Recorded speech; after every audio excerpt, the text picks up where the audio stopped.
नमस्कार दोस्तों। आज हम बात कर रहे हैं ऐसे मान अपमान की जिसे किसी भी बयान से देश की प्रतिष्ठा पर जोड़ दिया जाता है या देश के अन्य हिस्सों की प्रतिष्ठा पर जोड़ दिया जाता है, और ये लगातार महीनों और बरसों तक चलता रहता है और इसका उल्लेख लगभग लगभग हर बहस में प्रवक्ताओं द्वारा किया जाता है। जी हाँ, हम बात कर रहे हैं उन मुद्दों की जो राजनीति में या हमारे व्यवहार में या सामाजिक स्तर पर जिसे हम आम बोलचाल में बोलते रहते हैं। मसलन अगर हम केरल केरल जाते हैं और वहाँ पर जानते हैं कि वहाँ की विशिष्टता ये है कि वहाँ 100% साक्षरता है, सब लोग पढ़े लिखे सुसंस्कृत हैं, और हम वहाँ जाकर कहते हैं कि केरल में बहुत शिक्षित और सुसंस्कृत लोग रहते हैं, तो इसका मतलब ये नहीं हो जाता कि देश के अन्य क्षेत्रों का या अन्य प्रदेशों का अपमान हो गया। इसी तरह हम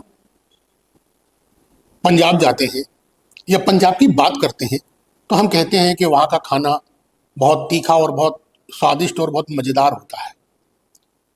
तो इसका मतलब ये नहीं हो जाता कि देश के अन्य हिस्सों का जो भोजन है वो खराब है या उस स्तर का नहीं है।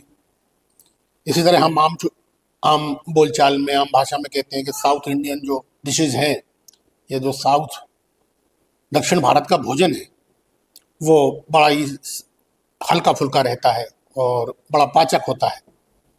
तो इसका मतलब ये नहीं होता कि देश के अन्य हिस्सों का भोजन गरिष्ठ हो गया या खराब हो गया। इसी तरह आम बोलचाल में हम ये कहते हैं कि हरियाणा के जो लोग हैं, पंजाब हरियाणा के विशेषकर जाट समुदाय, वो बड़े बलिष्ठ होते हैं और सेना में उनकी बड़ी रुचि रहती है, इसलिए सेना में जाते हैं। तो इसका मतलब ये नहीं हो गया कि हम जो देश के और क्षेत्र हैं वहाँ के युवा बलिष्ठ नहीं हैं या वो सेना में नहीं जाते।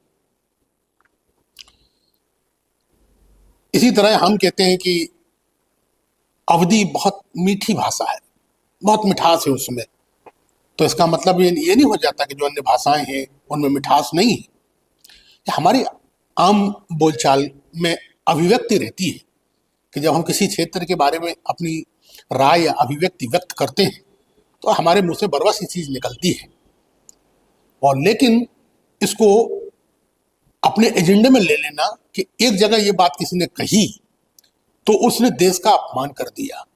जी हाँ, मैं बात कर रहा हूँ राहुल गांधी की। राहुल गांधी अगर कहीं पर जाकर ये बात करते हैं तो जो विपक्ष है, भारतीय जनता पार्टी और उसका आईटी सेल, वो इसको पकड़ लेता है और फिर उसके बाद उसके प्रवक्ता और सोशल मीडिया पर इसे मुद्दा बना दिया जाता है कि राहुल गांधी तो केरल में जाके देश का अपमान कर रहे थे, वो तो पंजाब में जाके देश का अपमान कर रहे थे, वो तो उत्तर प्रदेश में जाके अन्य भाषाओं का अपमान कर रहे थे। ये वो एजेंडा में बना लेते हैं और ये एजेंडा उनके प्रवक्ताओं द्वारा बरसों चलता, महीनों चलता रहता है। वो तो वहाँ अपमान कर रहे थे। तो मेरा ये मानना है कि जनता स्वयं बताए कि ये एक लोकाचार की अभिव्यक्ति है, एक सामान्य सी बात है कि हम जहाँ होते हैं वहाँ हम उसके कुछ जो गुण होते हैं उसकी हम तारीफ करते ही करते हैं, चाहे घर हो, चाहे बाहर हो, चाहे सामाजिक स्तर पर हो, चाहे राजनीतिक स्तर पर हो, चाहे क्षेत्रीय स्तर पर हो, लेकिन उसे एजेंडे का रूप दे दिया जाता है। अब कोई मुद्दे बचे नहीं है सत्ता के पास तो वो सोचता है कि विपक्ष को इसी मुद्दों पर घेरना चाहिए। विडंबना है कि पहले विपक्ष घेरा करता था लेकिन अब सत्ता पक्ष घेरता है। ठीक है, कुछ अजीब सी बात है, लेकिन फिर भी देश में ये चल रहा है और इसे प्रतिष्ठा से जोड़ा जाता है। एक बात और हुई थी, पिछले जो संसद सत्र था उसमें अमेरिका के राष्ट्रपति डोनाल्ड ट्रंप ने भारतीय इकोनॉमी को डेड इकोनॉमी कहा था। इसी बात को लेकर राहुल गांधी ने संसद के गलियारे में यानी संसद के बाहर जब उनसे पत्रकारों ने पूछा कि अमेरिका के राष्ट्रपति ने भारत को डेड इकोनॉमी कहा है, तो राहुल गांधी ने यही कहा था कि नरेंद्र मोदी के मित्र हैं, परम मित्र हैं, और उन्होंने भारत की इकोनॉमी को डेड कहा तो उन्होंने सोच समझ कर ही कहा होगा। इतना कहना था कि वो पूरा एजेंडे में आ गए कि राहुल गांधी ने भारत की इकोनॉमी को डेड इकोनॉमी कहा। किसी ने ये नहीं कहा कि डोनाल्ड ट्रंप ने भारत की इकोनॉमी को डेड इकोनॉमी कहा। और जिसके बहुत अच्छे संबंध हैं, देश के बहुत अच्छे संबंध हैं, उनसे व्यक्तिगत मित्रता है, देश में हार जीत के लिए दुआएं की जाती हैं, सद्भावना रखी जाती है, यज्ञ हवन किए जाते हैं, उस डोनाल्ड ट्रंप से ना तो उनके मित्र ने कहा कि आपने ऐसा क्यों कहा, ना सरकारी स्तर पर कोई आपत्ति दर्ज कराई गई, जबकि ये देश की प्रतिष्ठा की बात थी। सरकार को इस पर आपत्ति दर्ज करानी ही चाहिए थी कि आपने हमारी इकोनॉमी को डेड इकोनॉमी क्यों कहा, क्या है ऐसा कि डेड इकोनॉमी किया, कह दिया आपने। लेकिन सिर्फ टारगेटेड राहुल गांधी को किया गया, और जो ये बात थी, जो ये आपत्ति दर्ज करानी चाहिए थी देश की प्रतिष्ठा के लिए, वो आपत्ति किसी के द्वारा दर्ज नहीं कराई गई। ठीक है, कोई व्यक्ति अपनी राय रखता है अंतर्राष्ट्रीय स्तर पर, तो उसकी राय का कोई महत्व नहीं है। अंतर्राष्ट्रीय स्तर पर जो भी बात मानी जाती है और सुनी जाती है, वो सरकारी स्तर पर सुनी जाती है और मानी जाती है। उम्मीद थी सरकार इसका प्रतिवाद करेगी, लेकिन सरकार ने इसका कोई प्रतिवाद नहीं किया, और बल्कि उनको एक अच्छा सा टारगेटेड मुद्दा मिल गया कि राहुल गांधी ने उस बात को दोहरा दिया, जबकि ये घोर आपत्तिजनक बात थी। फिर वहीं जब अभी हाल में ही 2 दिन हुए हैं और भारत से एक ट्रेड डील हुई है भारत सरकार की अमेरिका से, और उस ट्रेड डील में जो भी जानकारी आई है वो अभी तक अमेरिका की तरफ से आई है, और उसके बाद भारत के वाणिज्य मंत्री पीयूष गोयल ने उसका खाका, जो एंट्रिम उसका प्रस्ताव कहते हैं या समझौता कहते हैं, वो देश के सामने रखा। वो अभी अस्पष्ट है, स्पष्ट नहीं है, और ये कृषि से संबंधित है, लेकिन उसका जवाब कृषि मंत्री ने न देकर वाणिज्य मंत्री ने दिया। और कृषि, जब ये बात उठी, हल्ला हुआ कि कृषि मंत्री तो कहीं है ही नहीं, जबकि इस पर जो भी बात रखनी चाहिए थी वो कृषि मंत्री को रखनी चाहिए थी। जब काफी हल्ला हुआ, ऐसा बात हो गई, वाणिज्य मंत्री ने अपनी बात रख दी, देश को बता दी, पत्रकारों को बता दी, साक्षात्कार दे दिए। उसके बाद कृषि मंत्री लाजमी है थोड़े से आगे आए और भारत के लिए डील बहुत अच्छी है, किसानों के लिए बहुत फायदेमंद है, इससे अलावा वो क्या कह सकते थे। और उनके इससे ज़्यादा संज्ञान में कुछ था भी नहीं कि कुछ और कह पाते, तो उन्होंने यही कह के कुछ जगह पर ही अपनी बात रखी, लेकिन विस्तृत ब्यौरा वाणिज्य मंत्री ने ही रखा था। हमारा ये कहना है कि पहले तो भारत को जो डोनाल्ड ट्रंप ने भारतीय इकोनॉमी के बारे में कहा था, उसके बारे में आपत्ति दर्ज करानी थी। अगर भारत डेड इकोनॉमी है तो फिर उन्होंने भारत से ट्रेड डील क्यों की? क्योंकि मृत आर्थिक व्यवस्था से कौन डील करता है?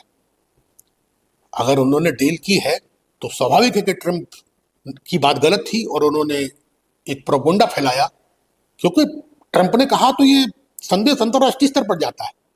ये किसी 1-2 देश की बात नहीं है। ये मैसेज जो है, इसका जो संदेश है, ये अंतर्राष्ट्रीय स्तर पर फैलता है।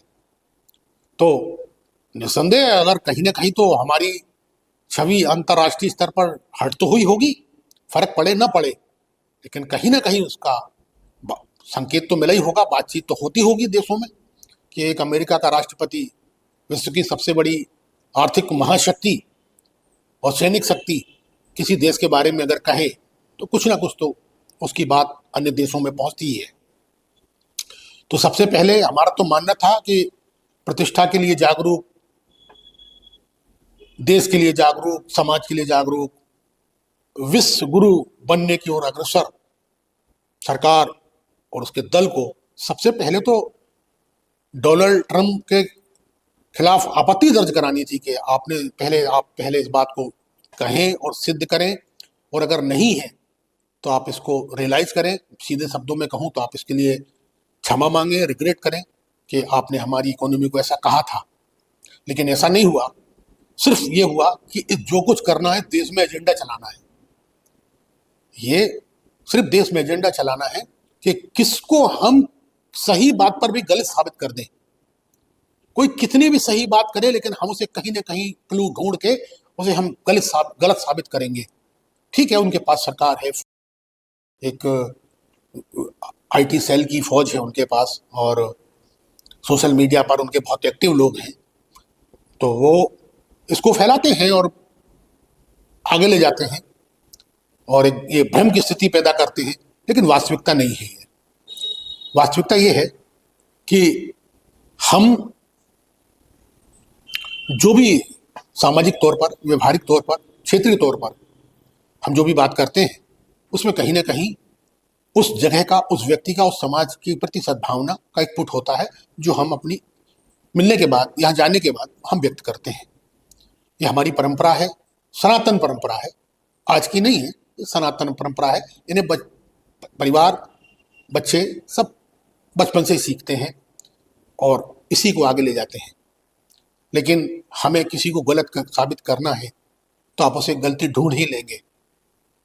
और ये एक विदेशी जो थिंकर्स हैं, उन्होंने कहा है कि अगर आप किसी भी व्यक्ति में दोष ढूंढने लग जाएं तो आप उसमें दोष ढूंढ ही लेंगे, चाहे वो ईश्वर क्यों ना हो। तो यही स्थिति देश में चल रही है कि मुख्य मुद्दों से ध्यान हटाकर और इस तरह के प्रोपेगेंडे फैलाकर किस तरह से भ्रम में रखा जाए, और कुछ हद तक वो इसमें सफल भी हैं, क्योंकि जब हमारे पास पूरी जानकारी नहीं होती और हम देश काल परिस्थितियों से उतने परिचित नहीं होते, तो हमारा भ्रम जाल में फंस जाना स्वाभाविक होता है। लेकिन सवाल इसका है कि भ्रम जाल उसके द्वारा फैलाया जा रहा है जिसके ऊपर भ्रम हटाने की जिम्मेदारी है, और यही देश की वर्तमान में विडंबना है। और अब सब देशवासियों को ये सोचना और समझना है। ये सब मैं देश के ऊपर छोड़ता हूँ। धन्यवाद दोस्तों। हमारे प्रोग्राम आपको कैसा लगा? हमारे चैनल को सब्सक्राइब करें, लाइक करें, शेयर करें और कमेंट में अपनी राय बताएं। धन्यवाद।